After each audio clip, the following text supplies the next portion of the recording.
It's not the worst job, you know. I've got a friend stuck at the pool. He did 13 years on chlorine duty. Literally, that was his entire job, just making sure the chlorine in the water was at the right level.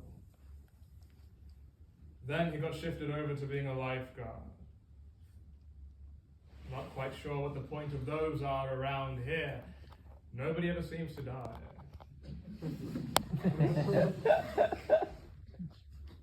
Or at least I haven't.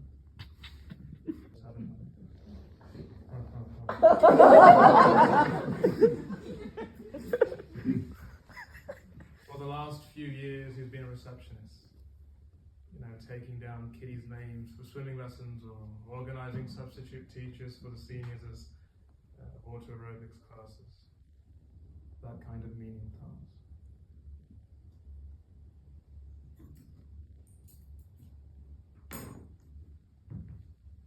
See, my question is, how much scope is there for learning? Because I'm still a student, a scholar, a learner at heart after all these years. How much scope is there for encountering anything new or even just expanding on the old within the constraints of a pool?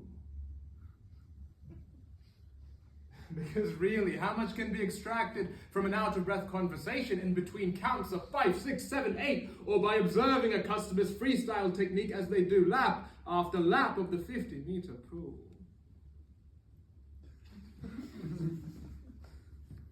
Now, it would be a different story if it was one of those infinity pools. Now, wouldn't that be absolutely lush? Where the clients could just laze around and let the current take them away in endless figure eights, head lolling, neck bare to the sky, wrinkled fingers trailing in the water, creating little streamlined jets behind them. And if they turn their head merely 90 degrees or so, they might even catch the gaze of another swimmer, or infinity pool. They're lying on an inflatable flamingo, or hippopotamus, or bloody, I don't know, alligator. Or crocodile, if that's more your thing. And if their hands reach too far, their arms span leaving their airspace and crossing into another's. They might even brush fingers with that person. Now, wouldn't that be thrilling? Oh my Lord, imagine the thrill of brushing fingers with a fellow infinity pool. Isn't it positively romantic? With a capital R, that is. Imagine. And what a story to tell your grandchildren.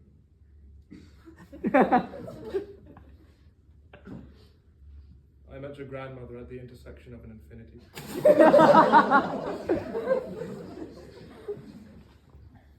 She was moving clockwise and I anti-clockwise. We only saw each other for a half second, but that was enough. The next time the tide brought us back to the crossing point, she held out her hand. Vile scum is to be your most viciously detested nemesis. You could curse this piece of utter filth. Put a curse on their bloodline. Put a curse on their house. A curse of pestilence, famine, poverty, and warts. Warts. It is enough of a blight against your name that you should occupy the same infinity pool as this vermin. But to touch them, to brush fingers with them. Oh, you should cut your digits off, no, your whole hand, really, and then burn the hand and scatter the ashes in the ocean. Hope the tide takes it away, separates it so nobody, not even some omnipresent, all-powerful, primordial being could stumble upon the thought that you and that person had interacted.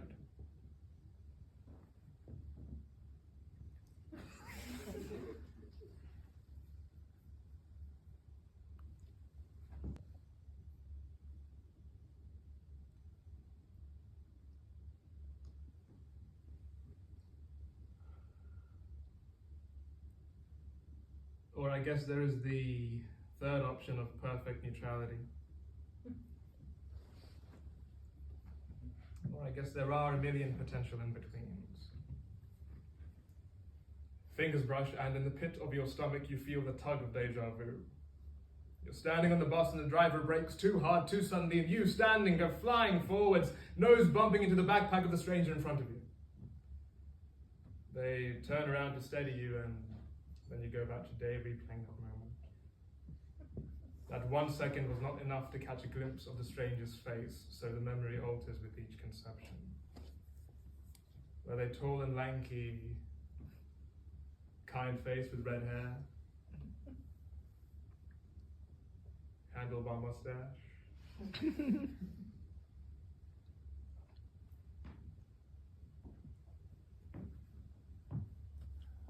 Or fingers brush and you feel the tingle of nostalgia in your chest.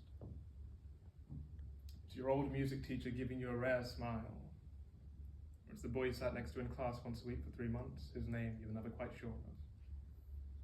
Or it's the man down the road who always mows his lawn at 7 a.m. on a Sunday. Or it's a librarian with the burn scars down her arm. Or it's the... All I ever seem to do is digress. But what is life without a bit of digression? No? All this to say that... What was all this?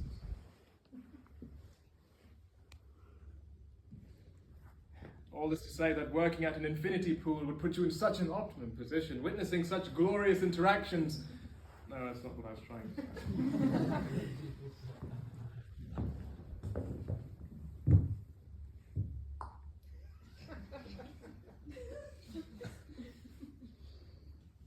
I'll get the next one.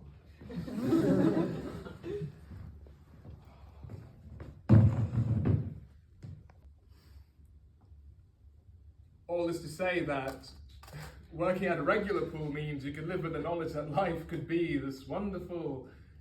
No, that's not it either.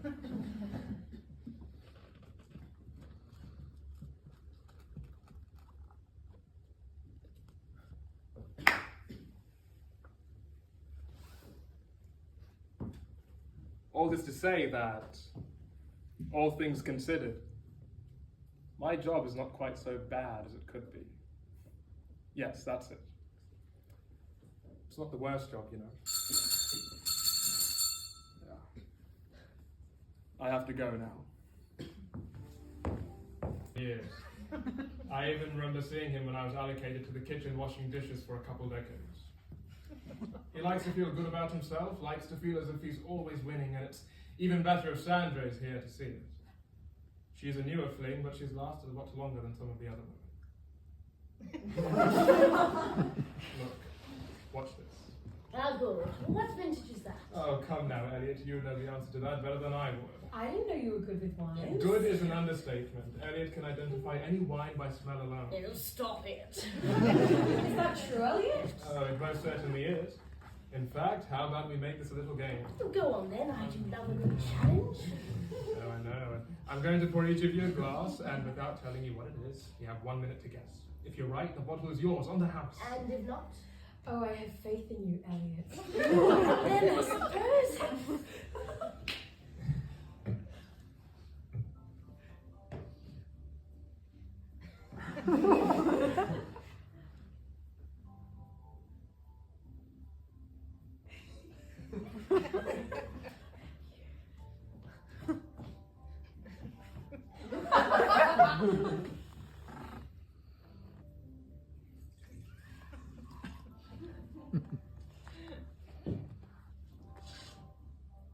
And begin. Sure, you're all on the edge of your seats, placing your bets on whether or not Elliot will guess correctly. Fear not, or perhaps fear. I'm not quite sure which direction your particular proclivities lie, but for those who are hoping that he'll guess correctly, your money was well placed. Don't look at me like that. I'm a man of integrity. I haven't rigged the game or whatever hogwash it is you're thinking. It's just the magic of the place. It knows what we need and it gives us that indeed. What do I mean by that? Well, what is it that Elliot needs? A good kick to the teeth, maybe. Different items, the same list every single time. He gets the cream of corn soup, the breadsticks, the garlic bread, the focaccia, the burrata, the spring rolls, deep dish pizza, pancit dumplings, pumpkin ravioli, pad thai, cheese naan, tiramisu, vanilla ice cream, a cappuccino, and a bowl of mints. Every single time the same list, and he makes me stand there listening to all of his alterations. The cream of corn soup needs to be strained so not a single lump remains. The breadsticks must be baked, not fried, and the garlic bread must be made with butter and olive oil. The focaccia must be cut into strips, not triangles, and so on and on and on. And then, and this is the part that gets me, he orders this obscene amount of food, and we're not stingy with portions either. But this order could feed a small army, or at least a family of 6. And what he does is that he takes one bite out of every single dish, signals for the bill, and then he goes on his merry way. It's an unconscionable waste, if you ask me, but with the way things are going around these parts with less and less folks, we can't afford to turn down such a good spender.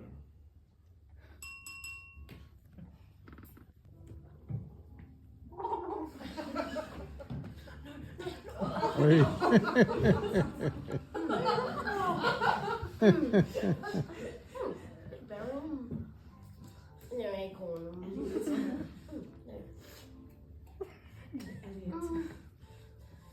Quite nice. Red wine, of course. The weight of it in the glass would make the average. Do go on, sir.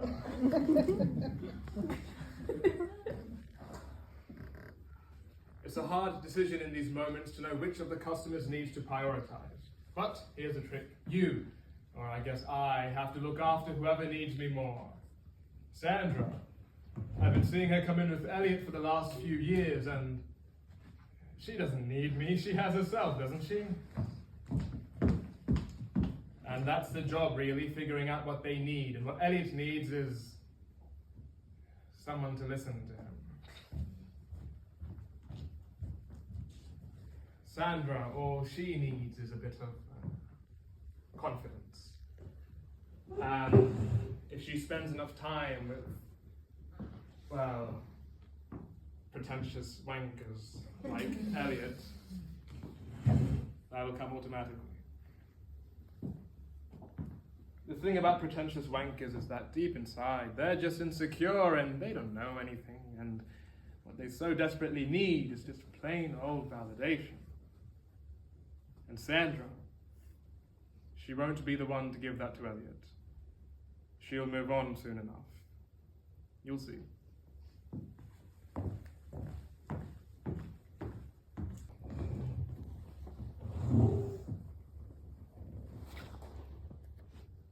You know, I think you're such a fascinating character.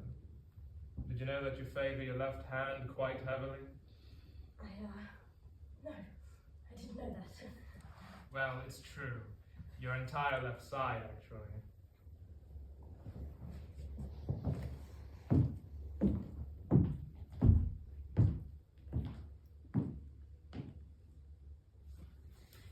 It's not the worst job, you know. Wouldn't that be wonderful, spending eternity with the